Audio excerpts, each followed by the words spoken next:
This story is inspired by Moroccan and Amazigh folklore and carries a lesson for those willing to reflect. If you are searching for a meaningful lesson in life, this story is for you. Listen carefully to every word.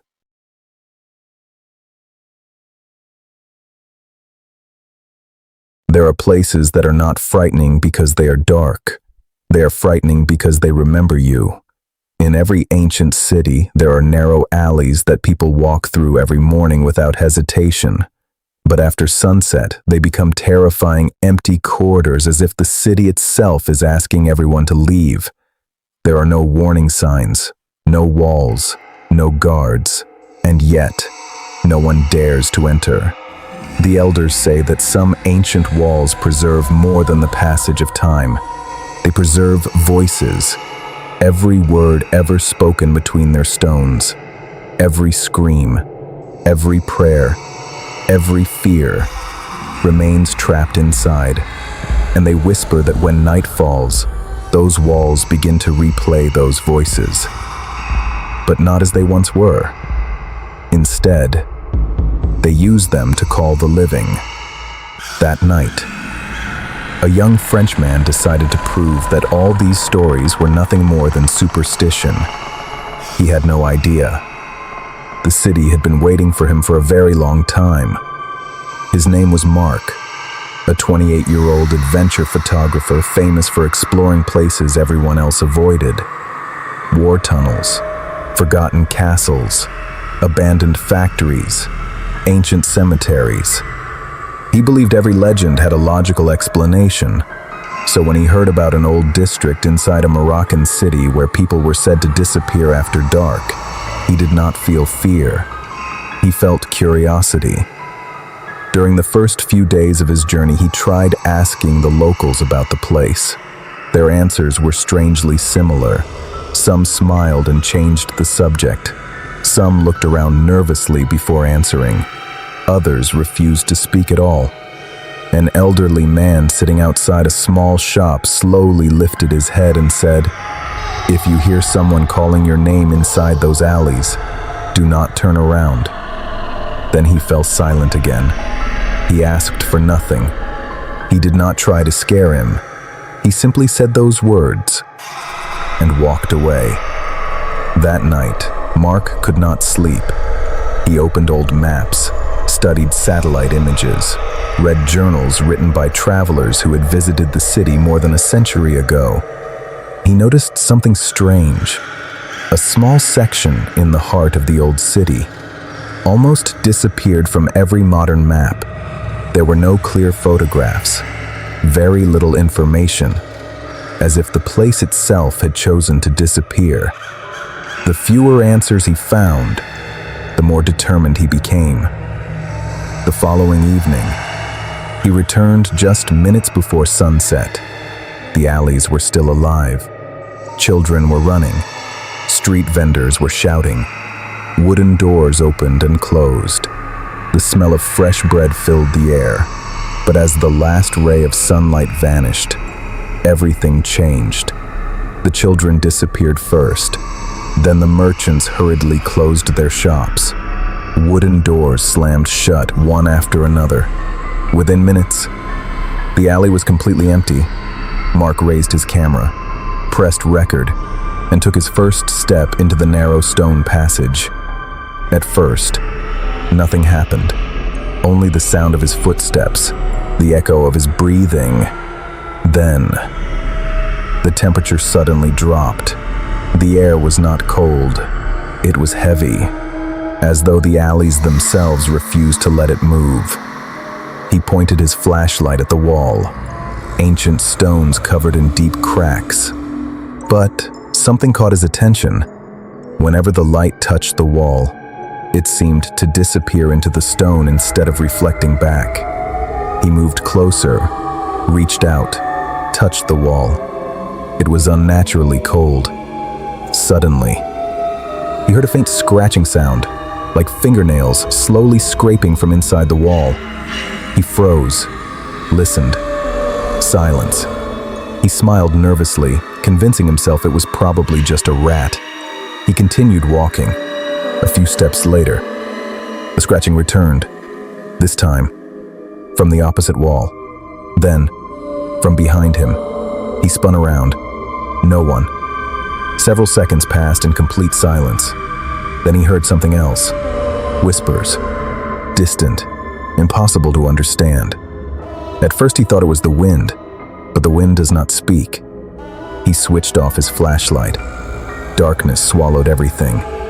Inside that silence, someone whispered his name. Mark. His eyes widened. He immediately turned the flashlight back on. No one. Then the whisper came again, closer this time. Mark. His heart pounded violently. He knew he was alone. He knew no one knew where he was. So who was calling him? He stepped backward. Then another step. But the alley he had entered through was gone before his eyes. The straight passage had become a crossroads that had never existed. He looked at his camera screen. It was still recording, but the image had begun to distort. Black lines crawled across the display. Then the voice returned. Only this time, it no longer called his name. It spoke with his mother's voice. Exactly the same tone. Exactly the way she used to call him when he was a child. His entire body froze. He knew it was impossible, yet the whisper sounded more real than anything he had ever heard. At that very moment, the wall in front of him began to tremble. Then came the sound of breathing from inside the stone itself. That was when Mark realized he was no longer searching for the legend. He had become part of it. But the true horror had only just begun. Mark slowly stepped backward, struggling to stay calm.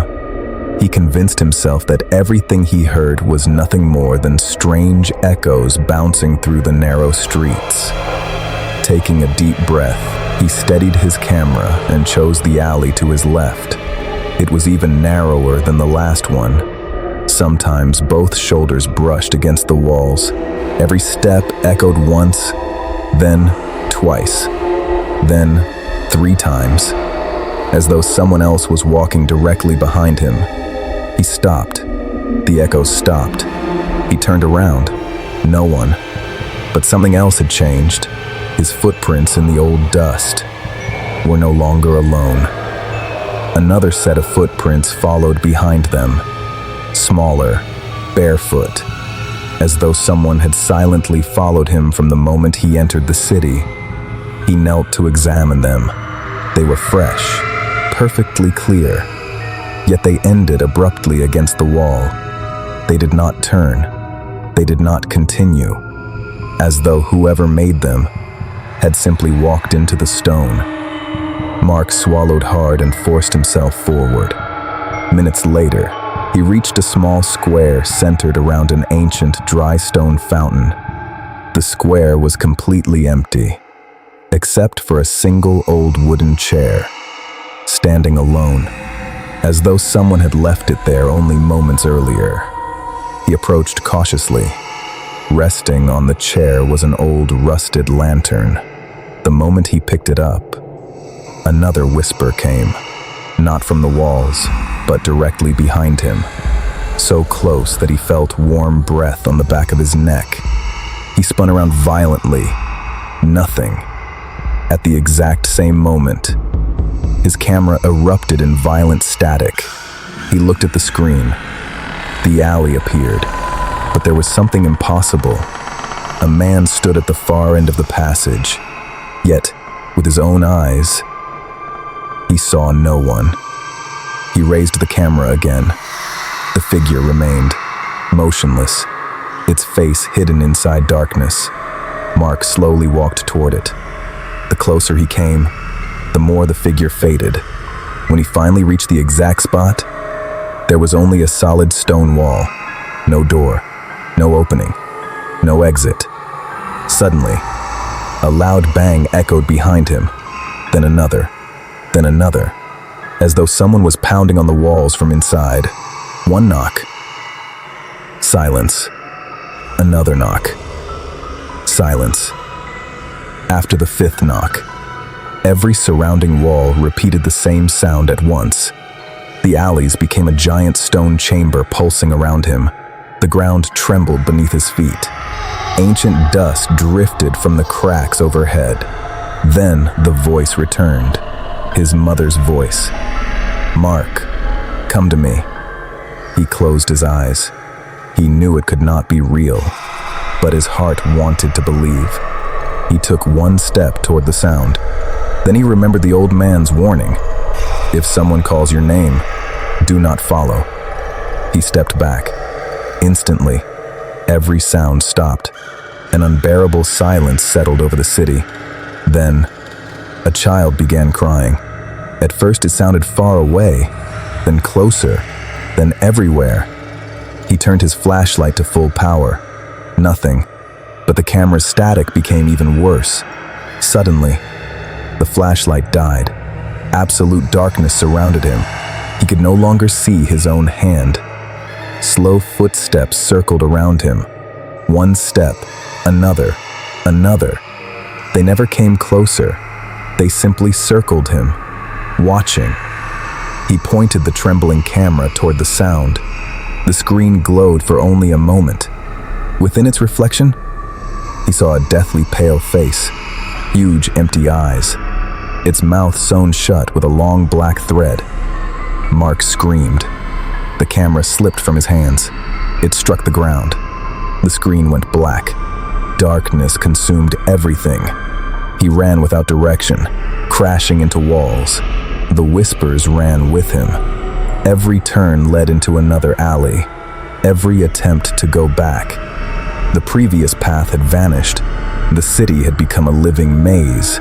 The alleys shifted. The walls moved silently.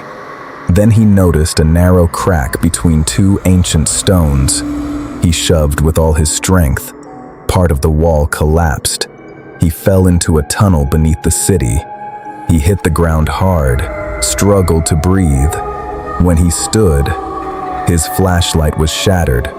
Only the glow of his camera screen remained. He pointed it toward the floor. Rusted lanterns, ancient tools, animal skeletons. Some still clung to the tunnel walls, as though they had desperately tried to escape.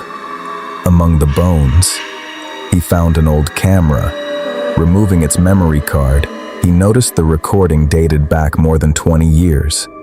He was not the first person to enter this place, and he would not be the last.